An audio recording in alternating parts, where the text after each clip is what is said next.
하나님의 은혜가 여러분들 가운데 함께 하시기를 주님의 이름으로 축원합니다. 여러분, 새벽에 나와서 하나님 앞에 기도할 때 하나님께서 어떤 은혜를 여러분에게 주셨습니까? 그 은혜를 늘 기억하고 그 은혜 가운데 살아가는 저와 여러분들이 되기를 주님의 이름으로 축원합니다.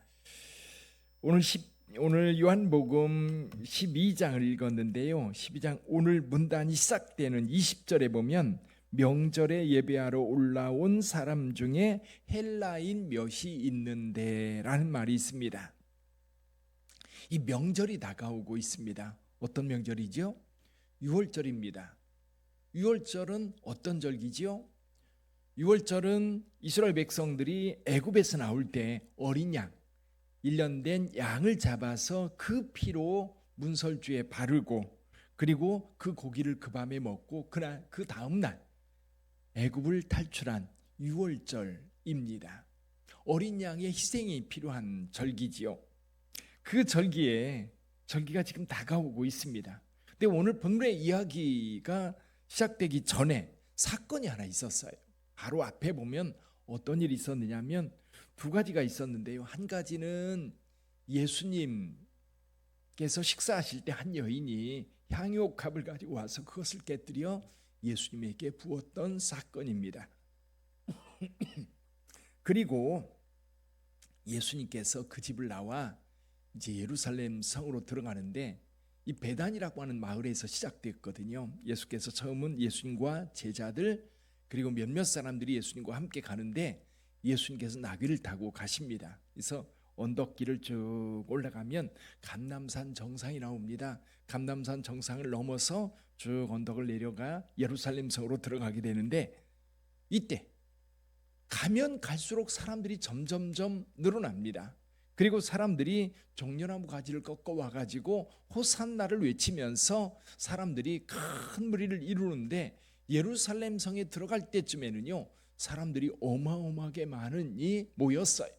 그 많은 사람들이 예수님을 따르면서 호산나 다윗의 자손이여 그러면서 사람들이 따랐던 겁니다. 근데 그 무리들 중에 헬라 사람들이 있었던 거지. 자, 여기 헬라 사람들이 왜 여기에 끼어 있습니까? 이 사람들은 어떤 사람들이에요? 유대인이 아닌 헬라 사람인데 아마도 이들은 유대인으로 개종한 사람들이었을 것으로 봅니다. 그러니까 유대인들이 가지고 있는 그 메시아관이라든지 구약 성경이라든지 이런 부분에 대해서 상당히 많은 지식을 가지고 유대인과 같이 살기를 원하는 유대 신앙을 가진 헬라인들이지요. 그래서 이들도 6월절에 예루살렘 성에 지금 성지순례를 온 거고요. 하나님 앞에 제사 드리기 위해서 왔던 겁니다. 그 사람들이 예수님을 찾습니다. 근데 예수님의 제자들 가운데 여러 사람들이 있는데 그 중에 빌립을 찾아요. 빌립은 베다니 사람입니다. 이 베다니라고 하는 곳은 실은 데가볼리라고 하는 헬라 사람들이 많이 사는 지역이에요.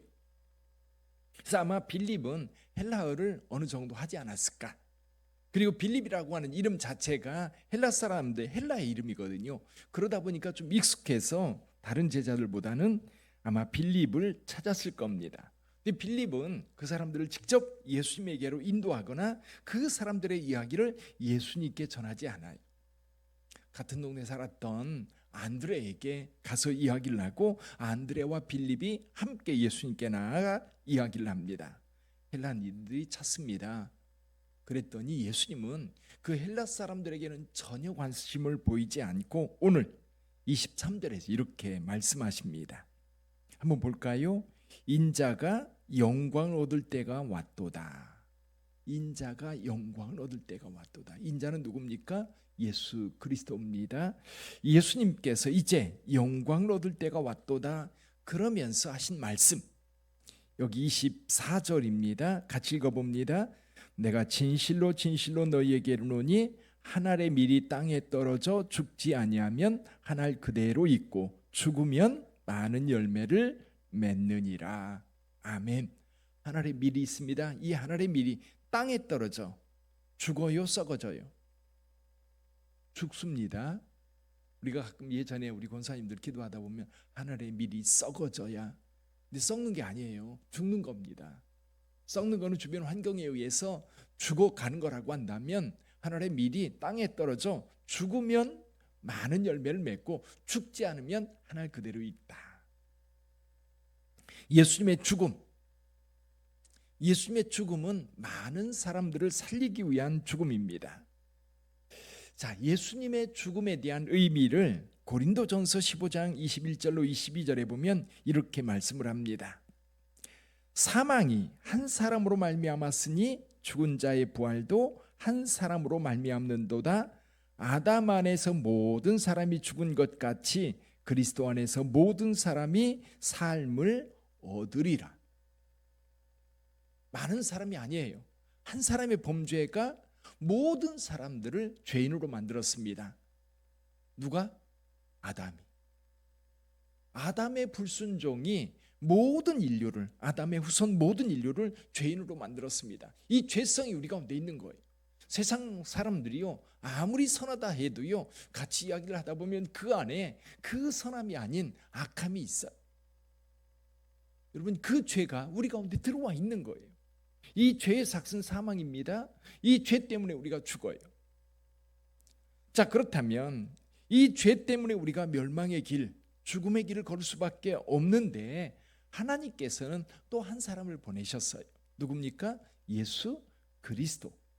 예수님은 순종하셨어요. 하나님의 뜻에 순종해서 죽음에까지 갔어요. 그 한 사람의 순종은 죽음의 길에서 생명의 길로 갈 수 있는 길을 열어놓은 겁니다. 예수님의 순종 무엇을 이루셨어요? 예수님의 순종은 우리가 갈 길을 열었고 우리의 생명의 길을 열었던 겁니다. 한 사람이면 충분했어요. 하나님께서요, 저와 여러분들의 구원의 길을 주시기 위해서 하나님의 아들 수백 명, 수천 명, 수만 명을 이 땅에 보낼 필요가 없었습니다. 대한민국의 한 명, 일본의 한 명, 중국의 한 명, 영국의 한 명, 미국의 한 명, 그게 아니에요. 한 사람이면 충분했어요. 독생자이신 예수 그리스도를 이 땅에 보내셨고 그 예수께서 하나님의 뜻에 온전히 순종하여 결국 십자가에서 죽으셨습니다. 그 죽음으로 인하여 저와 여러분들은 예수 안에서 길을 찾을 수 있는 겁니다. 길을 낸 거예요. 예수님은 길이요 진리요 생명이라 말씀하셨습니다. 그 길은 다른 여러 곳에 있는 것이 아니에요. 우리 하나님께서 길 하나면 충분합니다. 예수를 믿으면 예수 안에서 우리는 길을 갈 수 있고 예수 안에서 우리는 생명을 얻을 수 있는 거예요. 한 사람이면 충분했습니다. 한 사람 때문에 우리 가운데 죄가 들어왔다면 이제 구원도 한 사람이면 충분해요. 사랑하는 성도 여러분, 하나님께서는 독생자 예수를 우리 가운데 보내셨고 그 한 사람을 통해서 인류를 구원하셨던 겁니다. 다른 이름을 주신 적이 없어요. 오직 예수 그리스도. 그 한 길, 그 길을 우리에게 열어주셨던 겁니다. 자, 구원의 길, 생명의 길 주님께서 열어놓으셨는데 그러면 모든 사람이 다 구원받습니까? 아니요, 조건이 한 가지가 있어요. 예수의 사건을, 예수의 순종을, 예수의 헌신을, 예수의 죽음을, 예수의 부활을, 예수의 재림을 믿는 자. 그래서 예수 안에 길이 있고 예수 안에 생명이 있고 예수 안에 거기에 우리의 영혼이 있는 겁니다. 여러 사람이 필요 없었어요. 한 사람입니다. 사랑하는 성도 여러분, 우리가 2주 동안 한 사람의 중요성에 대해서 이야기를 나누고 있습니다. 한 사람. 자, 한 사람의 순종, 아브라함을 볼까요? 하나님께서 그를 부르셨을 때 아멘하고 순종할 때 어떤 일이 벌어졌습니까? 하나님의 구원의 길이 시작되었어요. 한 사람의 용기가 이스라엘과 그 골리앗으로 대표되는 그 블레셋 군대와 전쟁에서 승리로 이끌었어요. 한 어린아이 도시락이 5,000명이 먹고도 12광주리가 남았습니다. 다른 사람이 아니에요. 한 사람이 헌신할 때에 이런 일들이 벌어지는 겁니다. 누군가 하겠지. 아니에요. 누군가를 하겠지. 누군가가 하겠지가 아니라 한 사람이 나설 때에 하나님께서 그 일을 이루십니다. 오늘 또 저와 여러분들을 부르십니다. 다른 사람이 아니에요. 나의 구원을 위해서 나를 부르시고 있고요. 하나님께서 한 사람의 구원을 원하신다 할 때에 다른 사람이 아니에요. 나의 구원이 우선입니다. 나의 구원. 또 나를 통해서 누군가가 구원받기를 원한다면 나를 통해서 누군가가 수백 명, 수천 명이 아니라 한 사람이에요. 그 한 사람이 우리에게 소중한 겁니다. 사랑하는 성도 여러분, 하나님께서는 여러 사람들을 부르신 것 같지만 사실은 하나님께서 예수 그리스도를 이 땅에 보내셔서 나를 구원하신 거예요. 나를. 한 사람, 여러분 한 사람을 구원하신 거예요. 또 여러분 한 사람의 희생과 헌신을 주님께서 원하세요. 하나님의 나라가 이루어질 때에는 그런 것 같아요. 작은 한 사람의 헌신을 통해서 하나님은 큰 일을 이루시는 것. 어떤 테일러라고 하는 선교사를 부르고요. 또 우간다의 이언도라고 하는 선교사를 부르고요. 한국의 구원을 위해서 가우처라고 하는 목사님을 이용해서 또 언더우드와 아펜젤러를 보내서 구원의 복음을 시작하셨어요. 그렇게 하나님의 역사는 다른 많은 무리들을 동원해서 행하는 게 아니라 한 사람을 불러 그 사람의 순종을 통해서 하나님의 역사를 만들어가는 거예요. 캘커타의 테레사라고 하는 아주 유명한 노벨 평화상을 받은 사람이 있지요. 그 사람이 정말 엄청난 일을 했습니다. 근데 기자들이 와서 물었어요. 노벨 평화상을 받은 이후에 당신이 한 이 많은 일들 어떻게 그렇게 큰 일을 행할 수 있었습니까? 라고 할 때 테레사는 이렇게 대답했습니다. 나는 여기에 있는 한 사람을 사랑할 뿐입니다.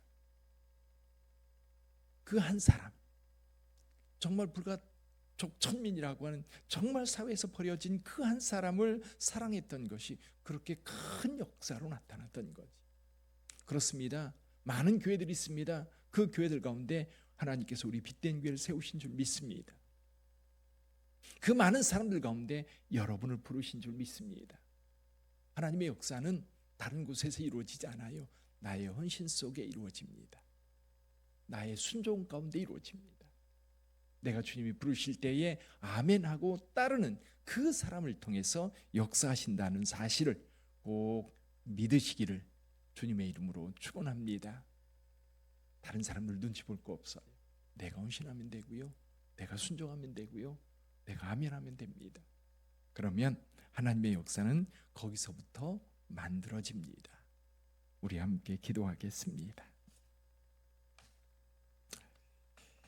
한 사람의 순종, 한 사람의 불순종이 모든 사람들이 죄인이 된 것처럼 한 사람의 헌신, 예수님의 죽음은 모든 이에게 구원의 길을 열어주셨습니다. 많은 하나님의 아들들이 필요하지 않았습니다. 독생자 예수 한 사람이면 충분했습니다. 마찬가지로 오늘 이 시대에도 하나님께서 하나님의 나라를 이 땅에 이루실 때에 많은 교회들을 세우셨지만 그러나 그 교회들 한 교회를 통해서 또 주님이 역사하실 줄 믿습니다. 한 사람의 헌신을 원하시고 계시고 한 사람의 순종을 원하고 계십니다. 그 한 사람은 다른 누군가가 아니라 바로 나입니다. 우리 하나님께서 이 새벽에 저와 여러분들을 부르셨습니다. 그리고 은혜 주시기를 원합니다. 그리고 하나님의 역사를 함께 만들어가기를 원하십니다. 하나님, 나를 보내소서. 내가 여기 있습니다. 이 시간 하나님의 말씀을 생각하면서 한 음성으로 하나님 앞에 기도하겠습니다.